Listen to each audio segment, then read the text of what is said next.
Opa, tá valendo aqui. Então vamos lá? Tá liberado? Então vamos lá. Olá pessoal, bem-vindos a mais um podcast Maquinado. Para quem não me conhece, meu nome é Magno César, eu tenho 42 anos, sou atleta amador de mountain bike, professor de filosofia. Há 24 anos eu pedalo pelo Brasil e vários lugares do mundo. E esse podcast é um oferecimento do Mountain Bike BH com apoio da radio.terra.org. E hoje a gente está aqui no estúdio com o famoso Camilo Geraldi. Famoso. O fisiologista, amigo nosso, tem 39 anos, também atleta amador. E ele treina muito o pessoal, ele é da área, né, não só do mountain bike, mas do treinamento esportivo. E eu trouxe ele aqui no estúdio para a gente poder esclarecer e questionar as duas questões. E o Camilo vai responder para a gente. Camilo, fala pra gente, quais são os 5 maiores erros da relação atleta e treinador e os 15 maiores acertos da relação atleta-treinador? O que o pessoal faz de errado e o que o pessoal é bom, é positivo, faz de certo? Até para a pessoa poder ter um senso crítico em casa e poder falar, será que meu treinador é bom ou eu posso questionar isso com ele? O que você pensa aí? Não sei se eu vou falar o erro mais grave ou os erros mais comuns, né? Mas são erros que fazem diferença no treino. Do treinador para o atleta, por exemplo, né? Um treinador que começa a treinar um atleta e ele não pensa no calendário de prova, nas metas do ano e não prioriza uma ou outra meta em relação às outras. Então é preciso saber escolher. Sim, ele tem que escolher os picos, que não são muitos ao longo do ano. Um treino de alto nível, você não consegue pico todo mês de rendimento. O que seria para um atleta amador muito dedicado? Camila, assim, o cara poderia escolher quantos picos por ano? Eu acho que no ramo do treinamento, na fisiologia, o pico de 100% de rendimento em uma temporada de um ano, a gente acerta numa prova aí de endurance, né, de 1 a 2 horas de duração, ou até 4 horas, você não tem mais do que 3 um ano. Então o cara teria que falar assim, tem 3 provas que você poderia render 100%. Mais do que isso... Existem fenômenos que conseguem render 100% 5 vezes no ano. Mas normalmente quando o atleta vai muito bem 6, 7 vezes no ano, ele foi 90%, ele não foi 100%. E normalmente uma dessas provas ele foi muito bem. Se ele tem um treinador que escolheu esse pico. Por exemplo, num campeonato tem uma prova que tem mais pontuação. Ela tem que ser o pico de 100 e os outros ele tem que aproximar o máximo possível do 100. Né? Então ele tem que olhar o calendário de prova e decidir onde será o pico. Ok. Essa é a primeira coisa. Ok. Um treinador erra muito quando ele não olha isso. Né? Em segundo, baseado nesse calendário, ele tem que escolher um macrociclo de treino. Quando que ele pode treinar cada capacidade física e fisiológica do atleta. Então ele tem que saber em qual momento... Em qual momento priorizar tal tipo de treino. Ou qual é a combinação ideal, ou qual é a progressão para chegar naquela data e atingir o pico. Então, por exemplo, o cara começou do zero, aí ele vai começar em janeiro, mas ele quer estar no pico em março. Então, talvez não seja tão possível. Quando que ele tem que encher o volume de treino, como que ele lida com a intensidade, qual hora que ele aumenta a intensidade, se ele tem que diminuir o volume ou não, dependendo da prova-alvo, né? E o terceiro, que eu acho um erro, para mim é o maior de todos, e ele é muito, ele acontece bastante, é do descanso, a recuperação. Todo mundo pensa em treino, né? Quanto mais, melhor. E passar do ponto é fácil. Então tem muito atleta que às vezes está treinando demais e tal, e está competindo, achando que está no auge. Aí fica gripado e para 15 dias. Ou tem que operar a unha encravada e para 15 dias de treinar. E aí ele fica em repouso 15 dias, ele volta a competir e faz o melhor resultado da história dele.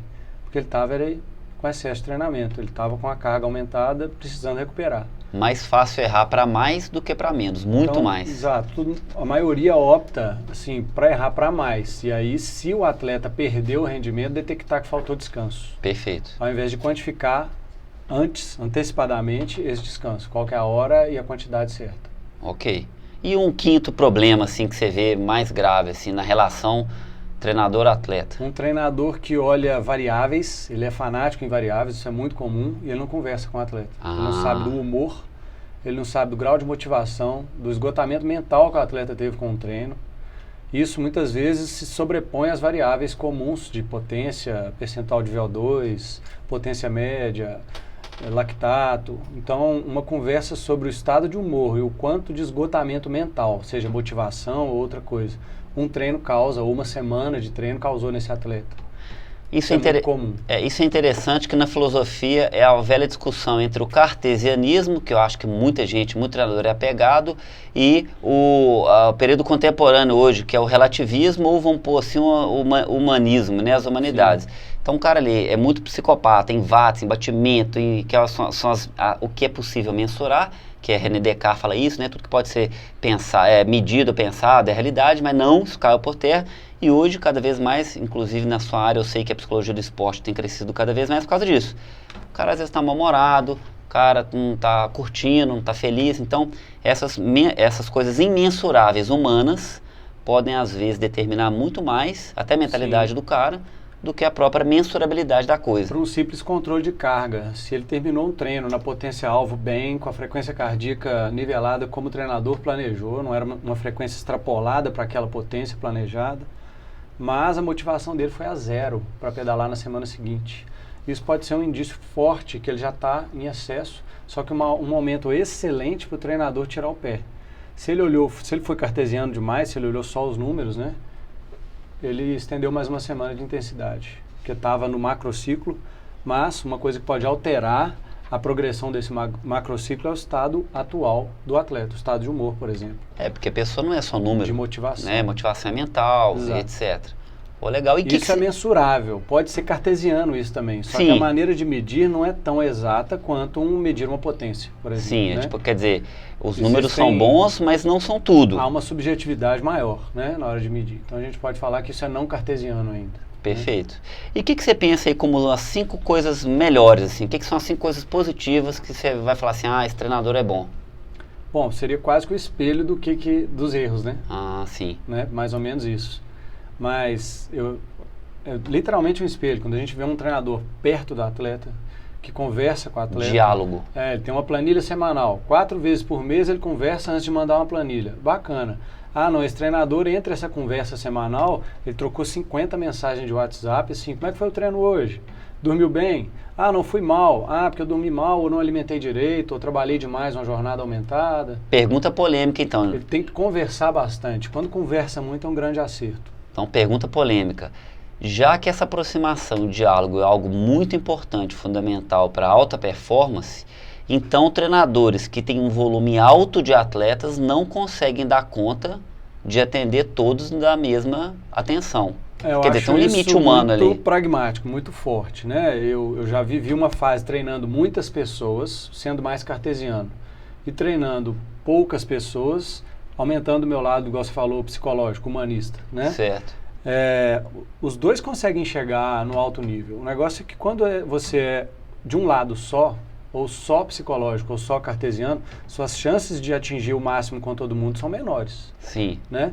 Mas o preço disso também tem que ser proporcional à eficácia do seu treino. Exato. Então, se você é um treinador que treina 10 pessoas, porque você quer estar pertinho dessas pessoas, seu preço é X.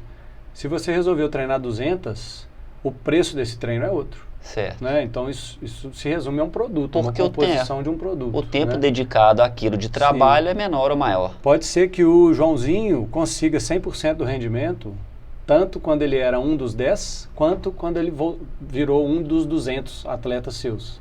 Mas foi uma sorte que o fator motivacional dele é muito facilmente transmitido pelos números, corresponde sempre. Não é à toa que grandes atletas mundiais têm um treinador, não é isso? O cara dedica a uma pessoa só, um por um. Um grupinho de 5, os grandes treinadores do mundo, a gente vê, ele tem um grupo pequeno, ele é quase uma família ali, né? Uhum.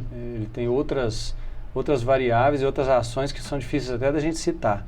Perfeito. Mas eu acho que em vez de falar 5 grandes vantagens, é legal enfatizar a proximidade com o treinador. Eu acho que o quão próximo ele é do atleta, melhor ele é. Sim. Sendo que do lado cartesiano, claro, sem esquecer, ele sabe interpretar e utilizar muito bem todas as variáveis. Por exemplo, saber ler watts, saber ler batimento, saber montar uma progressão disso aí, usando todas essas ferramentas, né? O que significa uma potência média em relação a um percentual de VO2, se isso é igual, se isso é diferente, né? Então, quando ele já está 100% no cartesiano, um grande acerto é quando você vê um treinador que está muito próximo do atleta, não está só nos números. Beleza. Então, já que a gente assim não é tão fácil colocar 5, mas a gente pode então considerar que o grande resumo de um atleta, da relação positiva atleta-treinador é a proximidade, sendo que o treinador consegue não só usar essas mensurabilidades, que é a potência, que é o batimento, mas ele também está dialogando constantemente com o seu aluno. Falando em grandes acertos, sim. Né? E nas 5 coisas que um treinador tem que ter é entender das variáveis, entender das progressões, basear a progressão nas metas, achar os picos entre essas metas, né? Tornar isso um guia do treinamento todo.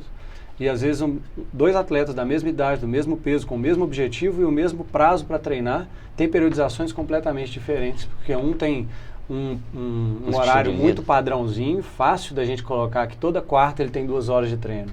E o outro não, o outro é muito alterado. Então vem 2 métodos diferentes. Para um a gente escolhe uma sequência de blocos de capacidades físicas. Para o outro a gente escolhe uma aleatorização de capacidades. Individualidade de cada um. E eles vão chegar 100% na prova do mesmo jeito. Mas a forma de pegar cada um foi diferente. Muito bom. Então é isso aí, pessoal. Espero que vocês tenham gostado aí desses pontos, né? Que o Camilo esclareceu pra gente, que você possa se aproximar do seu treinador, que você possa entender isso, né? E não ser fixo numa ideia só, mas saber continuar estudando, interpretar isso tudo, e que esse podcast maquinado tenha te ajudado. A gente está fazendo várias gravações aqui no estúdio, na Rádio Terra, e daqui a pouco a gente vai gravar sobre bikes elétricas. E tem uma polêmica grande aí, que o pessoal fala... Não precisa de treinador. Que não precisa de treinador, que o cara tem que ser velho, que é preguiçoso, mas vocês vão ver que não. E nesse podcast eu chamei um atleta de elite, um lojista, um atleta amador, e o próprio Camilo também vai dar sua opinião, como é que é esse negócio da fisiologia com a bike que ajuda, tá? Então fica ligado. Valeu, pessoal, muito obrigado. Beleza. Tchau, tchau. Valeu. Quanto tempo? 10 minutos? 11? 12. Grande, hein? É isso, o que vocês acharam? De boa? Valeu? A galera vai curtir e tal? É isso aí, tipo um bate-papo. Bora? Então bora. Quer comer a balinha? Com esses videozinhos com o Magnus, o que eu mais aprendi é assim, se eu pensar o que